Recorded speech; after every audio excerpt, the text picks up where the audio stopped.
കഴിഞ്ഞ വീഡിയോ നമ്മളിവിടെ പറഞ്ഞു നിർത്തിയ ചിക്കൻ ഫാക്ടറിയിലെ ജോലി അതൊരു ഒന്നൊന്നര അനുഭവമായിരുന്നു കേട്ടാ.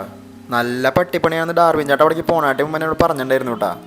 ചെറുപ്പം തൊട്ടേ കിണർ പണി തൊട്ട് എല്ലാ ഭാരമുള്ള പണിക്ക് പോയിട്ടുണ്ടെന്ന് പറഞ്ഞപ്പോൾ ഡാർവിൻ ചേട്ടൻ ഒക്കെ പറഞ്ഞു കേട്ടാ. എൻ്റെ ഏജൻസിക്കാരെ പറ്റി എനിക്ക് നല്ല ധാരണയുള്ളതുകൊണ്ട് തന്നെ ഇവിടെ എത്തുമ്പോൾ ഞാൻ മൂഞ്ചി തെറ്റുമെന്ന് എനിക്ക് നന്നായിട്ട് അറിയായിരുന്നു കേട്ടാ. അത് ഫ്ലൈറ്റ് കയറാനായിട്ട് മുമ്പ് ഞാനെൻ്റെ ഒരു കൂട്ടുകാരനോട് പറഞ്ഞു എന്ന് പറഞ്ഞാൽ നിങ്ങൾ വിശ്വസിക്കുമോ? എന്നാൽ വിശ്വസിക്കണം, അതാണ് സത്യം. അത് സിക്സ്ത് സെൻസ് ഒന്നുമല്ല, ജസ്റ്റ് കോമൺ സെൻസ്. അതുകൊണ്ട് തന്നെ ഇവിടെ വന്നിട്ട് എന്തുണ്ടായാലും ഫേസ് ചെയ്യാന്നുള്ള മൈൻഡ് ആയിരുന്നു എനിക്ക്. യൂറോപ്പിലെ ഒട്ടുമിക്ക എല്ലാ രാജ്യങ്ങളിലേക്ക് എക്സ്പോർട്ടിംഗ് ഉള്ള ഒരു വലിയ ഫാക്ടറിയിലായിരുന്നു കേട്ടോ എനിക്ക് ജോലി കിട്ടി. അവിടെ കോഴീനെ കൊല്ലണ ജോലി തൊട്ട് കട്ടിങ്, പാക്കിങ്, ഹാങ്ങിങ് അങ്ങനെ വേറെ കുറേ സെക്ഷനുകൾ ഉണ്ടായിട്ടാ. എനിക്ക് കിട്ടിയ ജോലി അവിടുത്തെ ഏറ്റവും പാടുള്ള ഹാങ്ങിങ് എന്ന് പറഞ്ഞ ജോലിയായിരുന്നു കേട്ടാ.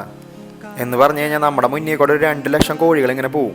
ആ കോഴീനെ എടുത്തിട്ട് അതിൻ്റെ 2 കാലും പിടിച്ച് നമ്മുടെ ഫ്രണ്ടിൽ പോണ ബെൽറ്റുമ്മയ്ക്ക് തൂക്കണം.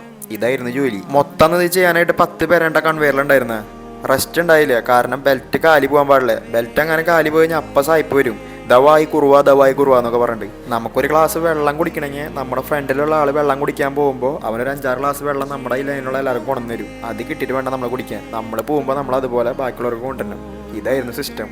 ഒരു 30 മിനിറ്റ് ബ്രേക്ക് കിട്ടും ഫുഡ് അടിക്കാൻ. വോളിന് അടിക്കാണ്ട് ഉറങ്ങിയ ദിവസങ്ങൾ ചുരുക്കായിരുന്നു കേട്ടാ. കയ്യിൽ പൈസ ഇല്ലാത്ത കാരണം എൻ്റെ റൂമിലെ മംഗലാപുരക്കാരൻ തന്നെ നോക്കിയിട്ടുണ്ടായിരുന്നത്. ജോലി ഇത്ര ടഫായ കാരണം അല്ലാട്ടോ ഞാൻ ആ ജോലി നിർത്തിയത്. അവിടെ കോഴീനെ കൊല്ലണ കെമിക്കലേ അതെനിക്ക് പറ്റിയില്ലേ.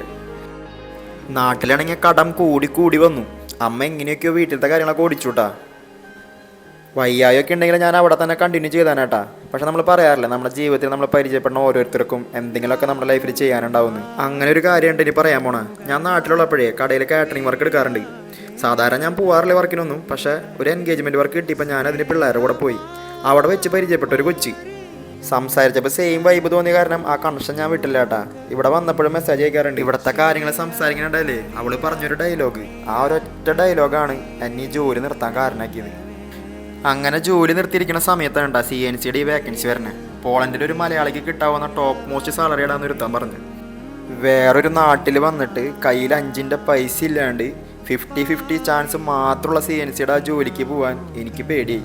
എന്നാൽ എന്നെ CNC പഠിപ്പിച്ച എൻ്റെ ആശ മഹേഷ് ഏട്ടൻ കൂടെ ഉണ്ടാവുന്നുള്ള ഒറ്റ ധൈര്യത്തിലാണ് കേട്ടാ ഞാൻ അവിടെ നിന്ന് വണ്ടി കാരണം. പിന്നെ എന്താ ഉണ്ടായെന്നുള്ള കാര്യങ്ങളൊക്കെ ഞാൻ ഒരു വർഷം മുന്നേ ഒരു വീഡിയോ ആയിട്ട് ചെയ്തിട്ടുണ്ടായിരുന്നു.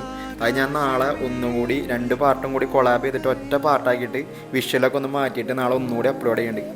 അപ്പം ശരി, നാളെ കാണാം. ഒരു കാര്യം മറന്നു, ആ കൊച്ചു പറഞ്ഞ ഡയലോഗ് നോക്കിയിരിക്കുമല്ലേ. അതാണ് കേട്ടോ ഡയലോഗ്. ഇത്ര നാളും ചേട്ടൻ മറ്റുള്ളവരുടെ കാര്യത്തിന് വേണ്ടി ഓടിയതല്ലേ, അവർക്ക് വേണ്ടി കുറെ കഷ്ടപ്പെട്ടല്ലേ. ഇനി ചേട്ടന് വേണ്ടി ജീവിക്കാൻ നോക്ക്. ഈ ജോലി നമുക്ക് അത്യാവശ്യമാണ്. പൈസ ഉണ്ടാക്കാൻ നമുക്ക് ആരോഗ്യം വേണം. ചേട്ടൻ നന്നായിട്ട് തിരിച്ചറിഞ്ഞ് കാണാനായിട്ടല്ലേ വീട്ടുകാരും കൂട്ടുകാരും ഒക്കെ കാത്തിരിക്കണം. പ്രാർത്ഥിക്കാം.